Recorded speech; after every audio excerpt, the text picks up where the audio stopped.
సామాజిక స్పృహను ముందుకు తీసుకెళ్ళడానికి చేసే ప్రయత్నంలో భాగంగా రాజ్యాంగం మనకిచ్చిన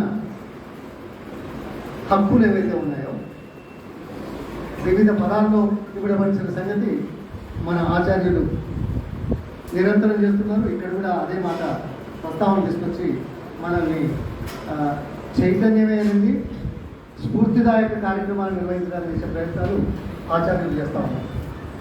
అదేవిధంగా ఈ సమావేశం ఆర్గనైజ్ చేయడానికి ఓబీసీసీఎల్ అధ్యక్షత వహిస్తున్నటువంటి మిత్రుడు మధు యాష్కి గారు, అట్లాగే ఈ అవసరాన్ని గుర్తించి దేశంలో నడుస్తున్న పరిస్థితుల నేపథ్యంలో రాజకీయ కారణాలే కాకుండా సామాజిక కారణాలతో ముందుకెళ్లాల్సిన అవసరాన్ని గుర్తించి రాజకీయ పార్టీల నాయకులు ఒక వేదిక మీదకి రావడం, కేంద్ర ప్రభుత్వాన్ని అభ్యర్థించడం, డిమాండ్ చేయడం ఒక ఎత్తైతే వారందరికీ నా మనపూర్వక అభినందనలు తెలియజేస్తూ ఇంకా మిగతా మిత్రులందరికీ ప్రత్యేక నమస్కారాలు. మీడియా మిత్రులు,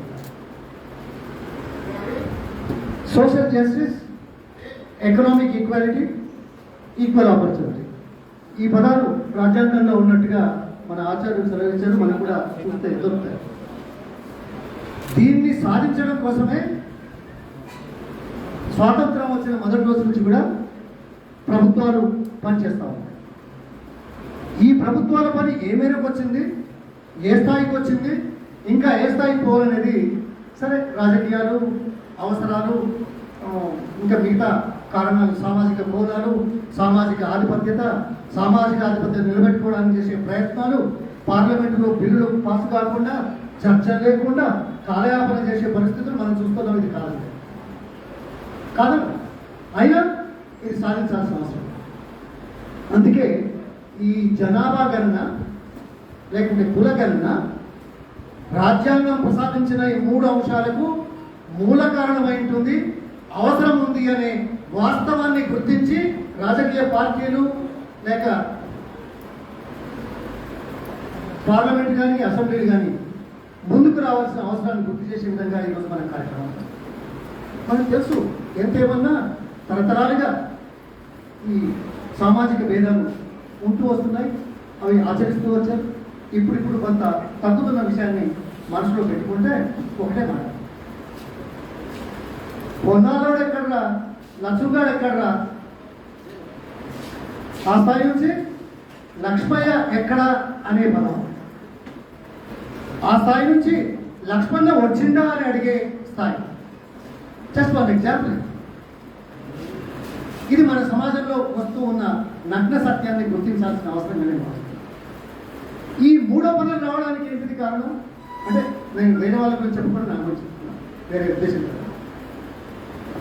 విద్య, విత్తం, ఈ 2 లేకపోతే ఈ సమాజం లేని వాళ్ళను చాలా తక్కువ స్థాయి వస్తుంది.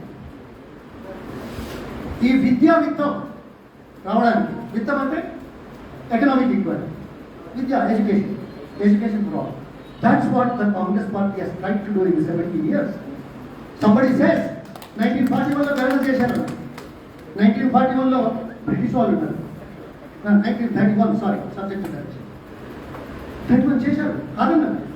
కానీ ఇక్కడున్న సామాజిక వ్యవస్థ లోపల కాంగ్రెస్ పార్టీ ఈ పదాన్ని వాడకుండా ఈ 3 పదాలు రాజ్యాంగంలో చొప్పించి ఒక ఈక్వాలిటీ తీసుకురావడానికి, సామాజిక స్పృహ తీసుకురావడానికి చేసిన ప్రయత్నాలలో భాగంగానే రాజీవ్ గాంధీ గారు రిజర్వేషన్లు తీసుకురావడం, మిగతా కార్యక్రమాలు కూడా చాలా చేసింది.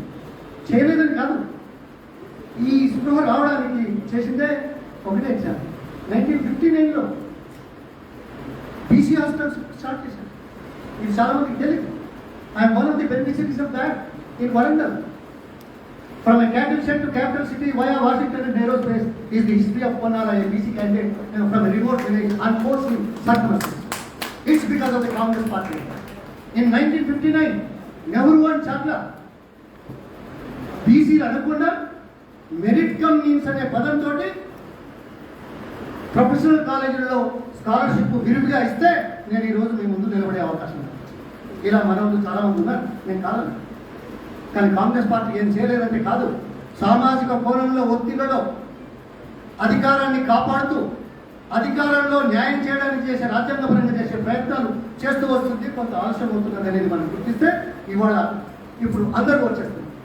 త్వరగానే కావాలి జనాభా ఎందుకు ఒత్తిడి రాజకీయాలు మనం పైకి రావాలా, మనం అనకపోతే వెనుకబడతాం. ఈ స్పృహ ఎందుకు వచ్చిందంటే ఇలాంటి ఆచార్యులు ఇలాంటి రాజకీయ పార్టీలో ఉన్న నాయకులు ఈ వాస్తవాన్ని గుర్తించి ప్రజల ముందుకు తీసుకొచ్చే అవకాశాన్ని మనం తీసుకొస్తున్నాం కాబట్టి ఈ కారణం అవుతుంది అనేది మనం గుర్తించాల్సి వస్తుంది. చాలా సంతోషం. కాంగ్రెస్ పార్టీ ఏం చేయలేదంట ఏమయ్యా అంటే సారీ ఒక 2-3 నిమిషాలు తీసుకుంటాను ఇబ్బంది లేకపోతే. ఎందుకంటే కాంగ్రెస్ పార్టీ చేయలేదనే నెపాన్ని కాంగ్రెస్ పార్టీ మీద రుద్దేసి ప్రయత్నంలో రాజకీయ పార్టీలు తమ మనుగడను కాపాడుకోవడం చేసే ఎత్తుగడలో దీన్ని తిప్పికొట్టాల్సిన అవసరం ఉందనే విధంగా నేను చెప్పడానికి. ఫర్ ఎగ్జాంపుల్ ఏం చేసినా ఒక్కటే మాట, what is PDS? Public distribution system.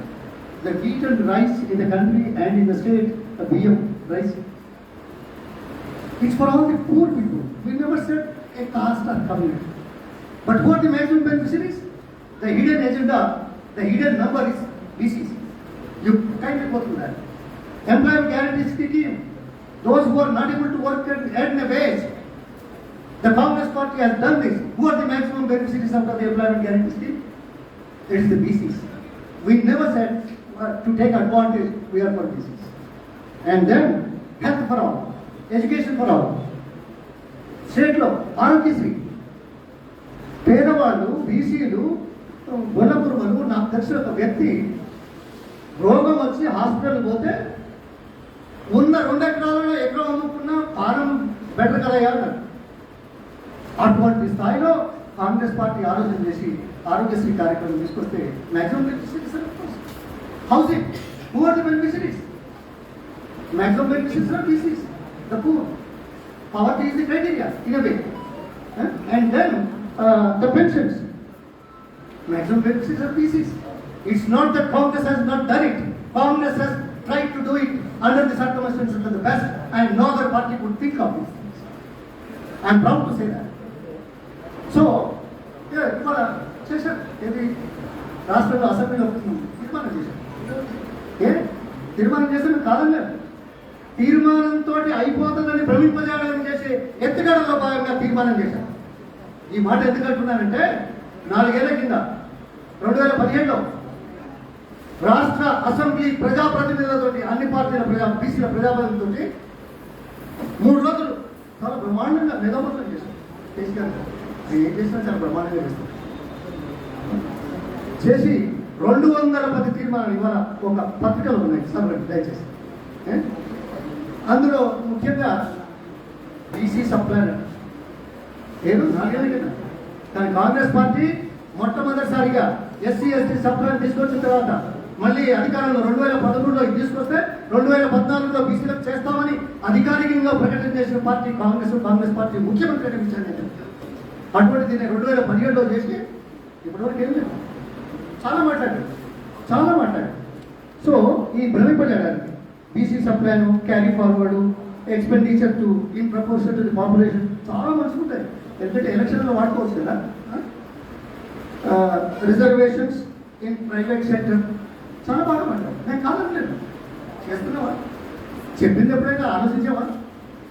ఇవాళ అసెంబ్లీలో తీర్మానం చేసినారని డబ్బా కొట్టుకుంటే సరిపోతుందా? నువ్వు ఇక్కడేం మాట్లాడావు, ఢిల్లీ పోయేసరికి ఏం మాట్లాడుతున్నావు? అర్థం కావట్లేదా? నీ హామీలు కానీ నీ మాటలు కానీ ఎన్నడైనా ఇదేనాయా? అందుకే ఇది ఎత్తి చూపాల్సిన బాధ్యత వచ్చిన సందర్భంలో చెప్తున్నాను. బీసీలు మోసపోకుండా ఉండడానికి ఈ వాస్తవాలను తెలుసుకోవాల్సిన అవసరం ఉంది. ఎన్నికల ఎత్తుగడలో భాగంగా కాకూడదు అనే మాట చెప్తాం. ఇంకా చాలా విషయాలు ఉన్నాయి. చివర మనం బీసీలు 52 54గా జనాభా గణన ఇదంతా రావాల్సిన అవసరం ఉంది. తెలంగాణలో అయితే మనకు 88%, 89% వరకు ఎస్సీలు, ఎస్టీలు, మైనారిటీలు, తర్వాత బీసీలు ఉన్నారని ఒకటే ఎగ్జాంపుల్ చెప్తా, just enlighten you. There is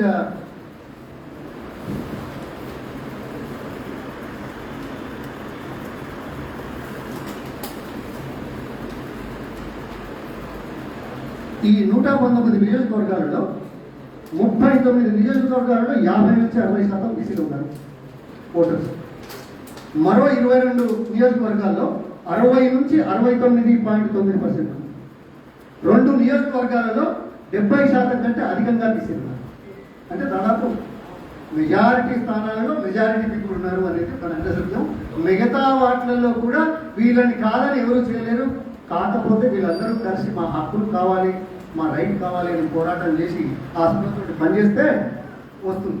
ఇది తెలుసుకోవాల్సింది. అదే కాకుండా ఇంకా చాలా విషయాలు ఉన్నాయి. ఇది మరో సందర్భంలో కూడా మరో కాడ మనం మాట్లాడుకోవచ్చు. కానీ ఈ విషయాన్ని ఏదో మీటింగ్లో కాకుండా సమాజం కోసం, బడుగు వర్గాల కోసం, ఆత్మగౌరవం కోసం చేస్తున్నామనే తపన, కసి, కృషి ఎంతో అవసరం అనేది గుర్తించకపోతే ఈ మార్పు సమాజంలో రావడం ఇంకా అవసరమవుతుందని దయచేసి 2 చేతుల దండం పెట్టి చెప్తాను. మీకు తెలియదు కాదు, కానీ ఈ కసి కావాలి. ఎవరి కోసం? ఎవరిని నిందించడానికి కాదు, ఎవరితో గుంజుకోవడానికి కాదు. సామాజిక కోణంలో రావాల్సిన అవకాశాలని తీసుకోవడం కోసం. ఇంకొకటి, రాజకీయ పార్టీలు దేశంలో, ప్రజాస్వామ్య దేశం ఎట్లా అవుతుంది? ఆత్మగౌరవం ఎలా పెరుగుతుంది? సరే, మరి ఎస్సీలలో అంబేద్కర్, జగజీవన్ రామ్ ప్రధానమంత్రి ఒక స్థాయి, మీరా కుమార్ లాంటి వారి స్పీకర్, కొంతమంది 5 ముఖ్యమంత్రులు కూడా అయ్యారు. ఇంత పెద్ద దేశం, ఇంత పెద్ద జనాభా, ఇంత పెద్ద పర్సంటేజ్ దేశంలో ఒక బీసీ ప్రెసిడెంట్ రాలేదు. ఓ వైస్ ప్రెసిడెంట్ కూడా నాకు వచ్చినట్టు గుర్తులేదు, సబ్జెక్టు కరెక్షన్. ఓ స్పీకర్ కాలేదు. నువ్వు ఎవరిని ముందర కట్టావు? 150 ఏళ్ళ కింద, 160 ఏళ్ళ కింద ఉన్న జ్యోతిరావు పూలేని వారి ఇక ప్రధానమంత్రి ఉన్నాడు. నేను కాదంటలేదు. నేను అనేది అది రాజకీయ కోణంలో ఒక పార్టీకి వచ్చాడు.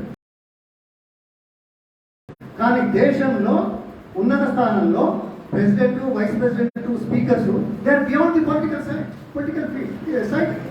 We have to recognise, we have to show them, we have to follow them, we can tell them this is your man, this is our man, right? So it's ఇక నేను అభిమానంలో ఇవ్వదలుచుకోలేదు. వారన్నారు బీసీ అని. ఎప్పుడు బీసీ చేసుకున్నాడో ముఖ్యమంత్రి అయిన తర్వాత ఎప్పుడు అభిమానం చేసాడో మాకు అవన్నీ తెలుసుకుంటుంది. అందరికి కూడా తెలిస్తే మంచిదని నేను భావిస్తున్నా. ఎందుకంటే అభిమానంలో ఇవ్వదలుచుకుంటాను. అందుకోసం ఇది చేయాలనే ఉద్దేశంతో పాజిటివ్గా మాట్లాడడం కోసం నేను చేస్తున్నది. ఒక ఓ లక్ష్యం, ఒక మూర్తి, ఒక వ్యక్తి మనం ముందర పెట్టి ఈ బీసీలను స్ఫూర్తిదాయకంగా ప్రేరేపించడం కోసం, పనులు సాగించడం కోసం, మరి మన లక్ష్యాన్ని చేరుకోవడం కోసం చేసే ప్రయత్నంలో ఇది అవసరమనే మాట నేను తెలియదు. ఎందుకంటే అప్పుడెప్పుడో జ్యోతిరావు పూలే గారు 150 కింద మనకి ఇప్పటికీ మనం స్మరించుకుంటున్నాం కాదు. కానీ ఇప్పుడు ప్రజాస్వామ్యంలో కూడా కావాల్సిన అవసరం ఉందని నక్క సర్యాన్ని గుర్తించి కార్యక్రమాలు చేయండి. నేను ప్రత్యేకంగా రాజకీయ పార్టీలకు నేను చాలా చాలా ధన్యవాదాలు, అభినందనలు తెలియజేస్తా ఉన్నా. ఇది మంచి కోసం, సమాజం కోసం, మనుగడ కోసం, మెరుగు కోసం, దుష్ట పరిపాలన నుంచి అంతమొందించడానికి చేసే ప్రక్రియలో అందరికి కలుద్దాం. 2014లో మనం కలిసాం, 2018లో కొంతమంది కలిశారు, కొంతమంది కలవలేదు. ఇప్పుడు జాతీయ స్థాయిలో, రాష్ట్ర స్థాయిలో అందరం కలిసి పనిచేయడం ప్రజలకు ఇచ్చే మంచి సందేశం, మంచి తీర్పు అనే విషయాన్ని నేను తెలియజేస్తూ ముగిస్తాను. జై హింద్.